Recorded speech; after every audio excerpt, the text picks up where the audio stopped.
একটা শহর যেখানে কোটি কোটি মানুষের চোখের পানি ঝরে, আর একটা শহর যেখানে শান্তি হৃদয়ে নেমে আসে। এই দুই শহর শুধু নাম নয়, এটা হলো মক্কা শরীফ আর মদিনা শরীফ, মুসলমানদের হৃদয়ের দুই রত্ন। এখানেই দাঁড়িয়ে আছে আল্লাহর ঘর কাবা শরীফ। হাজার বছর ধরে এই ঘর মানুষকে এক আল্লাহর দাসত্ব শেখাচ্ছে। প্রতি বছর কোটি কোটি মানুষ এখানে হজ ও উমরা পালন করতে আসে।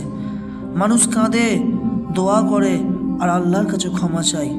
পৃথিবীর ইতিহাসে এমন দৃশ্য আর কোথাও নেই। আর মদিনার শান্তির শহর। এখানেই ছিলেন প্রিয় নবী মুহাম্মদ সাল্লাল্লাহু আলাইহি ওয়াসাল্লাম। এখানে তিনি ইসলামের প্রতিষ্ঠিত করেছিলেন। আজও লাখো মানুষ শুধু একবার সবুজ গম্বুজের দিকে তাকানোর জন্য আসে। এই শহরের শান্তি যেন আকাশ থেকে নেমে আসে মানুষের হৃদয়ে। মক্কা শেখায় আনুগত্য আর মদিনা শেখায় ভালোবাসা। মক্কা হলো তাওহীদের আলো, মদিনা হলো শান্তির বাতাস। এই দুই শহর ছাড়া মুসলমানদের জীবন কখনো পূর্ণ হয় না। হাজার বছরের ইতিহাস, প্রিয় নবীর স্মৃতি আর আল্লাহর ঘর সব একসাথে এখানে মিলিত হয়েছে।